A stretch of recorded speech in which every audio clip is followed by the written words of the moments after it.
Facilities that make this program possible are provided by the City of Highland Park. Programs are produced independently by members of the community. The City of Highland Park is not affiliated with the following program or the producers of public access programming and is not responsible for the content. The following program does not reflect the opinions of the City of Highland Park.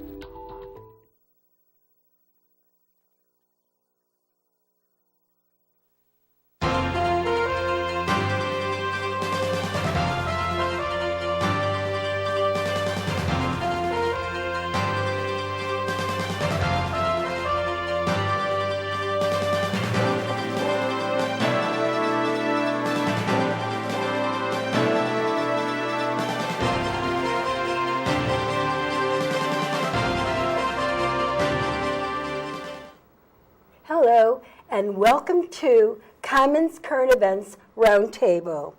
First of all, I want to welcome back an amazing guest of mine, Richard Reeder, who is my political analyst of the Cahnmanns Current Events Roundtable discussion. It's nice to be back Nice again. back. Wonderful, Richard, because we invited Richard back, and I thought, and Richard thought, the name of the show would be Politics in Turmoil. I love that one. On so many levels. Exactly. Federal, state, and local. Exactly. And as you see, we have a kind of a messy roundtable today because there's so many topics that I want to talk about. I want to talk about Illinois politics. I want to talk about international politics. And since nobody knows really, we hear about international politics all the time, I think today we will start with Illinois politics, because that's also in turmoil. Am I right about that? The state finally got a budget earlier in the year, but yes, the state is in a tumultuous condition right now. It is. Yeah. And why is that? Why is the state the question, why is the state different than any other state? Well, even though Illinois has a budget, there is funding problems in Illinois. So that's one of the problems right now. There's a lot of debt in Illinois. There's quite a bit of interest on the debt. And schools are having a hard time. Pension funds are having a hard time. So that basically is one of the reasons why Illinois is in such turmoil right now. Well, why does that, other states, you heard about Detroit at one time, and you don't hear about the other states being in turmoil. Why Illinois? What did Illinois do that the other states didn't do? Basically, the legislatures at some point stopped funding the pension funds, and that created a problem when you started moving funds that were earmarked for pensions, and they started moving to other funds, and then the politicians started playing games, and then you had underfunded pension funds and then the underfunded pension systems. So the state had to borrow those funds. And what the state is now doing is paying back interest on those loans for the pension funds. Who gave them the loans? Banks? Banks. Oh, my goodness. Yeah, they didn't declare bankruptcy. No. Because that was something. No, Illinois is not bankrupt. Okay, it's just a matter of paying everybody. Yes, and there's now like you pay when you borrow money.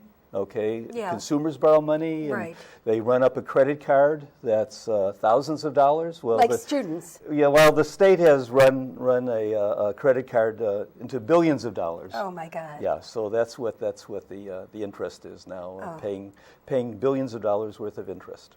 So what is the problem? We have two races that are going on. We got a mayor's race that's going to be going on. That's with Emanuel.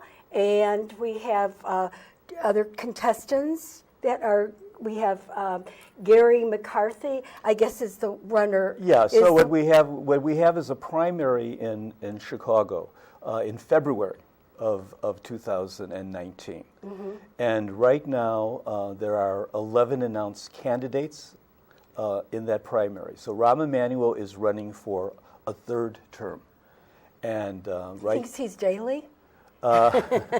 Well, both Richard J. Daley and Richard M. Daley had 5 terms. 5 terms. Right. And the state of Illinois does not have, there's certain states that have Illinois does not have term limits, no and term limits. the city of Chicago does not have term limits. That's correct. Because I remember just recently I was, I guess we were talking today at the Bluegrass, which was amazing. That's why we're so I chubby know, today. yeah. No room for dessert. No room for dessert. But we were talking about, in fact, we had talked about the previous governor, which was Pat Quinn. Pat Quinn. And I had seen him just recently at the Irish Heritage House, and he was passing out term limits for mayor. Right, right. And I was kind of shocked seeing that. Yeah, that was something that never happened because the city council didn't want it to happen. They wanted Pat Quinn wanted to basically submit to the city council to get a referendum, a binding referendum, on the Chicago ballot on basically binding term limits. Okay, so unlike many referenda are advisory referenda where it has no legal, it's just advisory, but this was going to be binding. So if over 50% of the voters said yes, we're for term limits for the mayor, it's going to happen. It's going to be 2 terms. Well, it didn't happen. It didn't even get on the ballot. Oh, didn't get on the ballot. It didn't get on the ballot. Why was that? They didn't do it in time, or what happened? There was no willingness on the part of the city council to have that done. Is there term limits on the governor? No. So we don't have term limits on the governor in Illinois, and we don't have term limits. Right, and we have term limits for the President of the United States. You cannot serve more than 2 terms. Right. But not in Illinois. Not in Illinois. And then, of course, legislators do not have term limits, so that's why we have people like Michael Madigan, I believe, is in his 3rd decade of being a legislator. I see, that's what's going on. Yeah. But I wonder if Pat Quinn, when he was governor, wanted term limits at that point on being a governor. Well, I don't remember him passing out little notes, for term limits. Yeah, it changed a little bit when he was governor. Yeah, when he was governor. Well, don't forget his first term, he was not elected. He became governor because Governor Blagojevich. Remember, his first term ended suddenly. Yes, ended suddenly. Yes. Unfortunately. And then he became governor, and then he ran once and was elected once. Right. So this, when he ran again, it was only the second time. So it was really his first time of winning, because the other he was appointed. Yeah. Was at it. And he may have just called it. He believed in term limits, Governor Quinn. Yeah. So he might have put a self-imposed 2-term. Yeah, he was a very honest governor. He was. One of the ones that didn't go to jail. We had most of our governors have ended up in. Yes, I believe. Let's see, we have. Since the 60s, we had Otto Kerner, governor, and then we had Dan Walker, George Ryan, and Rodney Blagojevich. Not a very good track record here in Illinois. I don't know any other state that's governors up in jail. Not quite like Illinois. Well, now they have a 4th hand for bridge. You have to have 4 governors so you can play some bridge in the paddy wagon. Well, talking about the mayor, since he's being challenged, I think his closest challenger is McCarthy, which Gary McCarthy was former police superintendent, who was, by the way, fired by Rahm Emanuel. That is correct. And he's challenging him for mayor of Chicago. And McCarthy feels, and I'll read this, Emanuel is out of touch and not doing enough to protect the African American residents in high crime neighborhoods. He should be more about caring about community that gets slaughtered in our city now. He should be in charge of gun violence, the economy, education system in Chicago, and he feels the mayor is more a creature of Washington, D.C., more comfortable on the national stage as in his sanctuary city for illegals than in Chicago's struggling neighborhoods. And he said a mouthful there, Gary McCarthy. What are your feelings about Gary McCarthy, and do you find that he could possibly be good for the African American kids that are kids killing kids? That's what it's all about. Well, I think the overall issue is violence in Chicago and gang violence in Chicago and black-on-black crime. There's all kinds of issues there. Now, will McCarthy be the solution? I don't know. A lot of talk has been about Mayor Emanuel has not had good numbers in the African American community. So Mayor Emanuel just recently basically did a poll. He hired a pollster who did a poll, and startlingly enough, Mayor Emanuel he has about a 50% approval rating in the African community, about a 50% approval rating in the Latino community, and about a 50% approval rate in the white community.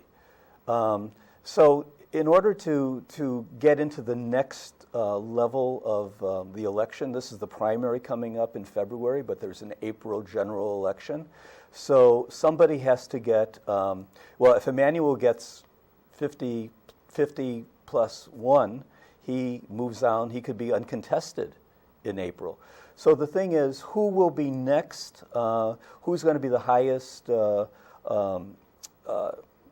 will have the highest amount of votes after Emanuel in the primary?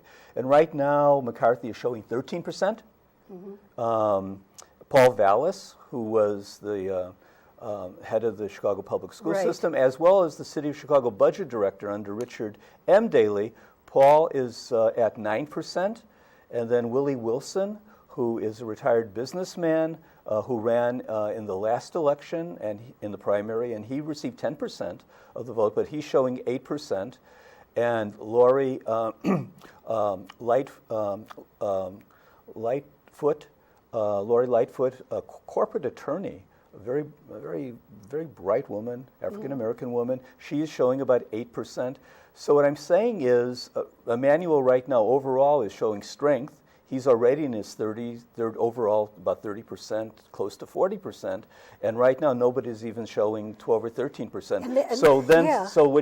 I would doubt that anybody, maybe McCarthy or Vallis or Lightfoot could get 20%, okay, and that would be number 2. Because if you hear, I listen to all the different stations, Fox News, CNN, NBC, and all of them are saying, in Chicago, they're saying, I'm surprised anybody even comes to Chicago. They keep on saying that there's killings every single day.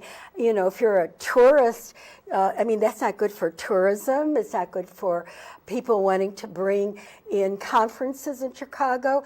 You hear it day in, day out on these shows that it's like somebody shooting every single day. The crime basically is in certain neighborhoods. So, for instance, neighborhoods on the south side, such as South Shore and Englewood, West Pullman, neighborhoods on the west side, such as Lawndale, West Garfield Park, Austin, they are heavy in crime. Right. Every now and then there's incidents downtown, there's incidents near North and Lakeview, the South Loop. But if you look at where crime is, it's in neighborhoods that have been dominated by gang warfare in Chicago. Right. So why isn't the mayor doing something about it? I understand that, you mentioned several neighborhoods just now, and every day, every weekend, Chicago has the highest crime with kids killing kids.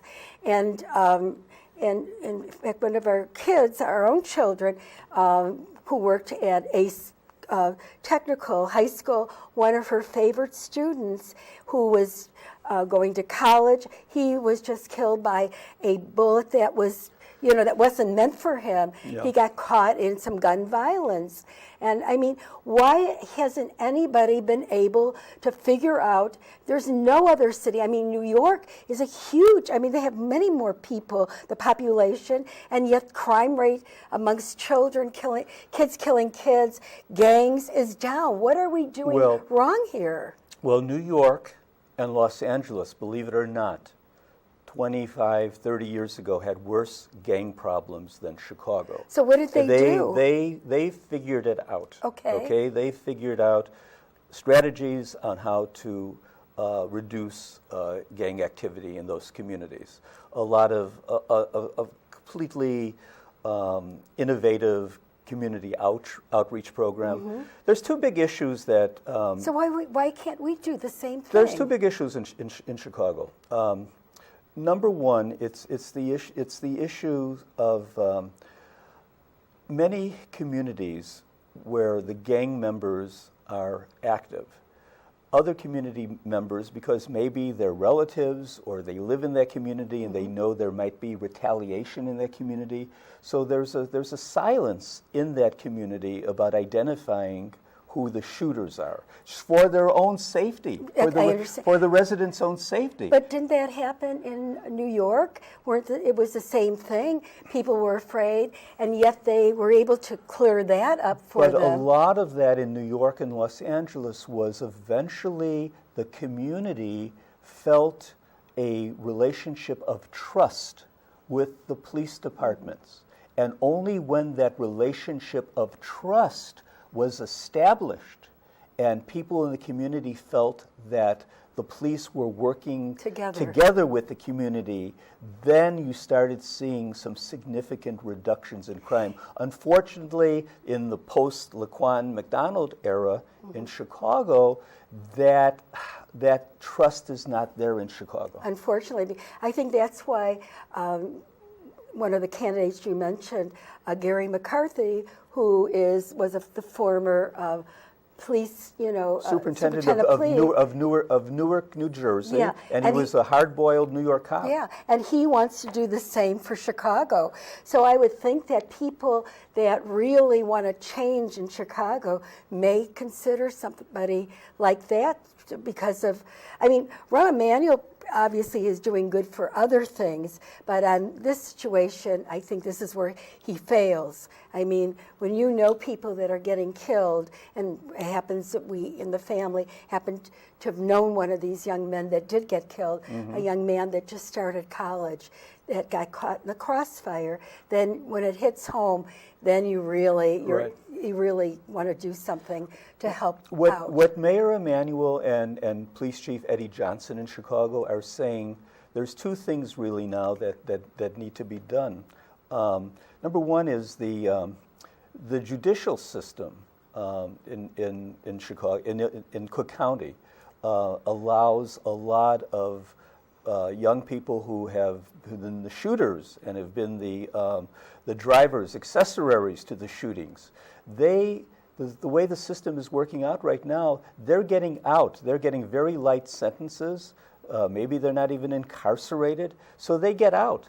The police commissioner, he said, I can figure out 2,000 gangbangers here in Chicago. The problem is, we arrest them, but they're out on the streets. And they're back on the streets. They're back on the streets. And the second issue is guns. Now, Illinois and Chicago have the strictest gun laws. Very strict gun laws. But what happens when a gangbanger tells his girlfriend, you know what? The laws are tough in places like Cook County, but just go across to the Indiana border, okay? It's just a 10 or 15-minute ride, 20-minute ride, and go purchase some guns in Indiana. So that's the problem. It's these two things that are going on: accessibility to guns, easy accessibility to guns. And now, pretty soon, with the 3D printing, you could print up your own gun, a plastic gun that gets unnoticed. You can take it on an airplane. No one will even know it's there. It's got so much is going on. But I also thought that my idea of all these corporations that want a tax write-off, give them the biggest tax write-off that you ever saw. If they would hire all these gang members, make them because remember, the gang becomes the parent, make the corporation the parent, and give every one of these kids, train them for a job. Once they have a job, hire them. And I think you won't see any violence. You become the corporate, and then their treat is their taxes get lower. I think this is my idea of getting rid of the gangs. The corporation becomes the parent. They're the new gang member. Yeah. Instead of giving them violence, they give them jobs. They give them a place to live, like Pullman did. You know, Pullman, when he hired all his employees, you know, he gave them a job. Go ahead. But I have to get to another thing because Okay. we're still on. We got to get to the governor's race too. We have the governor, Rauner, and we have Pritzker, and as you know, that sanctuary cities has been a Democratic thing, and it's been very pro-Democrat to have a sanctuary city. Ron Emanuel's in favor of it, and of course Pritzker. Now comes the Republican candidate who is supposed to be not for sanctuary cities, becomes like a Democrat, Rauner. And I think because of that, he has lost a lot of Republican support. Yeah, there was a very heated Republican primary with Jeannie Ives, Senator Jeannie Ives. Very close primary. Rauner defeated Jeannie Ives 52-48.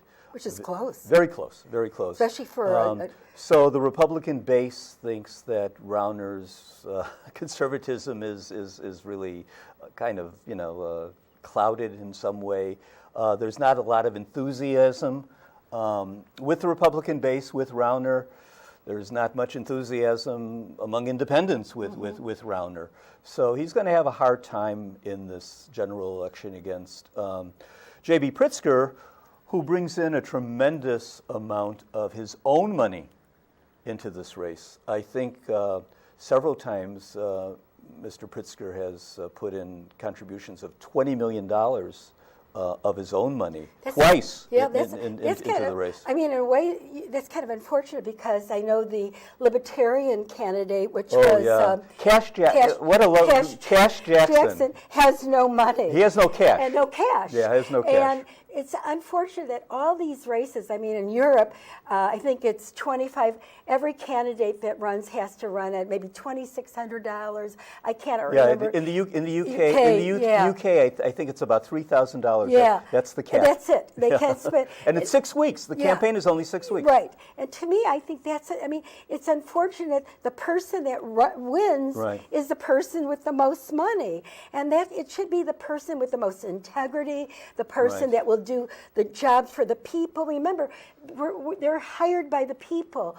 It isn't that we elect these candidates. It's the people's candidates, and now it's who has the most money is the winner. Yeah, absolutely. And it's unfortunate that we can't hear of anybody else because if you don't have money, you don't run.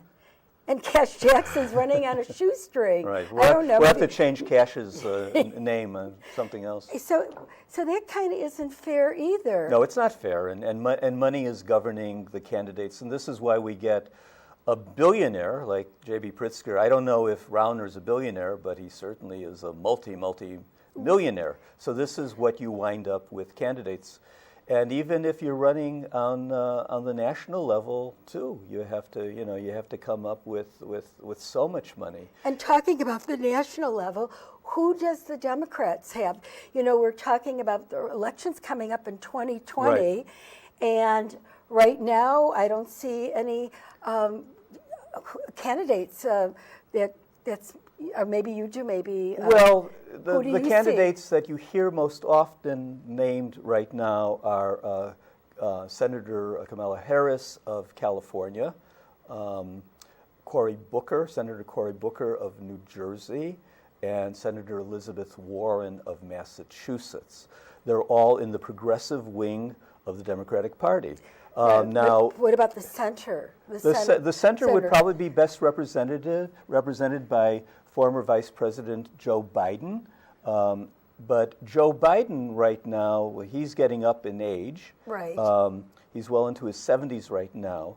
And it's going to be very hard for a centrist Democrat to win a primary in the Democratic elections. So this is kind of driving the Democratic So Party you're right now. talking about more social, More left socialist, center, what they progressive call the left of center, socialists. left of center politics, Yeah, right? all the socialist And the candidates Republican coming up. Party would be right of center.